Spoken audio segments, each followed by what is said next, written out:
Bonsoir à toutes et à tous, nous sommes le lundi 19 janvier et voici les titres de votre journal. Le procès de l'assassinat du père Olivier Maire, tué en 2021 à Saint-Laurent-sur-Sèvre, s'est ouvert ce lundi devant la cour d'assises de la Vendée. L'accusé, bien présent au procès, a fait valoir son droit au silence. Un nombre de saisines toujours en hausse au Conseil des prud'hommes de La Roche-sur-Yon. Les 48 conseillers ont traité 350 affaires nouvelles en 2025. Et puis nous irons à Landronde où le comité des fêtes a pu célébrer le succès de son calendrier de l'Avent. Une opération lancée en décembre sur les réseaux sociaux pour mettre à l'honneur les associations de la commune. Le 9 août 2021, le père Olivier Maire était retrouvé mort dans les locaux de la congrégation des missionnaires Montfortin à Saint-Laurent-sur-Sèvre. Le lendemain, Emmanuel Abayizanga, un Rwandais âgé de 40 ans, s'est rendu à la gendarmerie pour avouer le meurtre du prêtre. Il était présent ce lundi après-midi sur le banc des accusés lors du premier des 4 jours de procès prévus devant la cour d'assises de la Vendée à La Roche-sur-Yon. Il encourt la réclusion criminelle à perpétuité. On retrouve sur place Florian Wozniak. Emmanuel Abayizanga sera-t-il présent à son procès? Cette question restait encore en suspens à quelques minutes d'ouvrir les portes de l'audience du tribunal judiciaire de La Roche-sur-Yon ce lundi après-midi. Le Rwandais de 45 ans est finalement apparu, le visage fermé et les bras croisés avant de s'asseoir en silence sur le banc des accusés. Face à lui, les 2 frères jumeaux d'Olivier Maire se sont également assis et suivront l'ensemble des débats. Au fond de la salle, le vicaire général du diocèse de Luçon a également fait le déplacement pour apporter son soutien aux victimes. Après le tirage au sort des 6 jurés populaires et de leurs 3 suppléants, la présidente du tribunal a alors fait lecture des faits qui sont reprochés à l'accusé et une première étude de personnalité de ce dernier a alors été réalisée. Le Rwandais de 45 ans n'a cependant pas souhaité répondre aux questions. Il a, dès le début de l'audience, fait valoir son droit au silence et ce, pour l'ensemble du procès. Au grand regret de Maître De Guéry, il est le représentant des frères Montfortin. La congrégation vient à une audience comme toute partie civile pour essayer de comprendre ce qui a pu se passer dans cette affaire dramatique. Elle n'est pas sûre qu'elle puisse comprendre, d'après la volonté de l'accusé de ne pas s'exprimer, ce qui est son droit, mais bon. Ils viennent dans un état d'esprit, pas du tout de revanche ou de quoi que ce soit, mais dans l'état d'esprit de leur confrère qui était le père Maire, qui est un esprit de charité avant tout. Dans les prochains jours, des témoins, des enquêteurs ou encore des médecins se succéderont à la barre pour tenter d'éclairer la cour d'assises du tribunal judiciaire de La Roche-sur-Yon dans cette affaire dont le verdict devrait être prononcé ce jeudi. Le nouveau président du Conseil des prud'hommes de La Roche-sur-Yon, Johnny Langlais, a dressé le bilan de l'année 2025 de la juridiction lors de l'audience solennelle de rentrée qui s'est tenue vendredi dernier. 48 conseillers prud'homaux issus de la société civile sont chargés de trancher les litiges entre salariés et employeurs. Ils sont répartis dans différentes sections telles que le commerce, l'industrie ou encore l'agriculture. Le nombre d'affaires traitées a de nouveau connu une hausse l'an dernier, notamment celle en lien avec la sécurité au travail. 2025, 350 affaires nouvelles saisines précisément. C'est effectivement une augmentation de l'ordre de 18%. On avait déjà connu une tendance à la hausse l'année dernière. Donc on pense qu'on est en train d'assister à une tendance de fond, d'augmentation du contentieux prud'homme qui peut-être est en lien avec peut-être la baisse du nombre de ruptures conventionnelles eu égard à leur coût, eu égard au fait que désormais on considère que ça coûte cher à l'État et à observer dans les prochaines années, en tout cas pour déterminer si oui ou non on est sur une tendance de fond d'augmentation du contentieux prud'homme. Les saisines, ce sont principalement des salariés ou anciens salariés qui saisissent le Conseil des prud'hommes.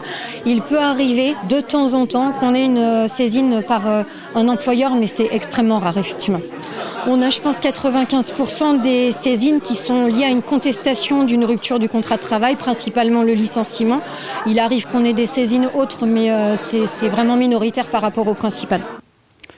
Depuis le 1er janvier, tous les véhicules concernés par un remplacement d'airbag Takata doivent passer une contre-visite en centre de contrôle technique sous peine d'être interdits de circuler. Ce rappel intitulé Stop Drive a été mis en place par le ministère des Transports afin d'instaurer une vérification supplémentaire du remplacement de ces équipements défectueux. Pour rappel, ces airbags peuvent occasionner des blessures graves, voire mortelles en cas de déclenchement. 150 modèles de voitures sont concernés. On a eu une campagne de communication un petit peu en disant faites attention, à partir du 1er janvier, votre véhicule ne pourra plus rouler s'il est soumis à une campagne de rappel Stop Drive. Ils sont au courant, ça fait longtemps que ça dure, les airbags Takata en rappel, donc ils ne sont pas étonnés, ils sont un peu surpris que ce soit les contrôles techniques donc qui mettent les véhicules en contre-visite par rapport à une campagne de rappel. C'est-à-dire qu'en fin de compte, en rentrant la carte grise dans l'ordinateur, on demande, donc on rentre le VIN, le numéro de série du véhicule, et là, la campagne, en fait, si ça porte sur une campagne de rappel, va obligatoirement en fait, s'afficher sur le procès verbal de contrôle technique. L'établissement public de santé mentale Georges Mazurel à La Roche-sur-Yon regroupe 1700 agents, dont 85 médecins.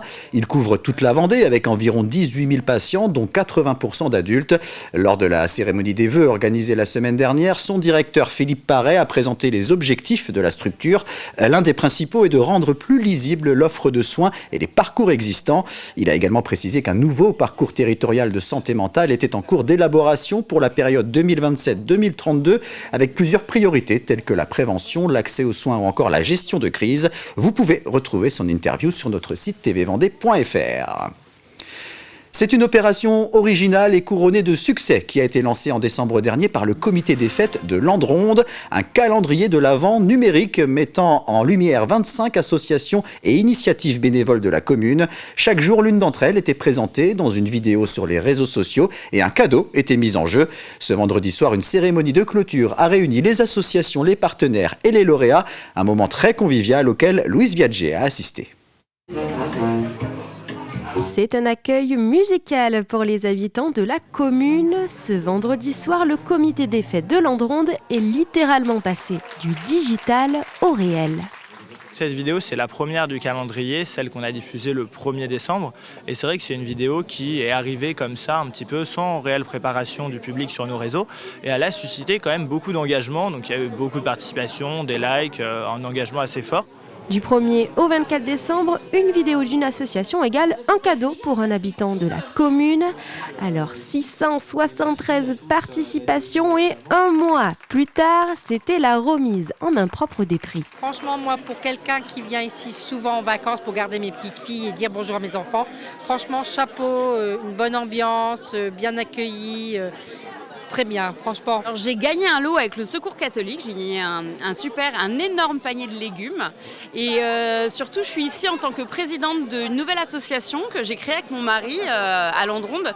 C'est l'association L'Église au milieu du village et c'est une association qui organise des concerts dans des églises du territoire pour leur redonner vie et redonner vie à nos vieilles pierres et puis une utilité à ces églises qui sont plus très utilisées. Eh bien, on est très très contents que le succès aille jusqu'à la remise des lots et nous sommes très surpris, mais nous sommes ravis de rassembler toutes ces personnes.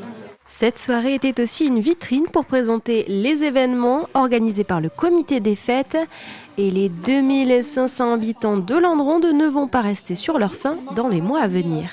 Nous avons la Mille-Pattes qui est la principale activité.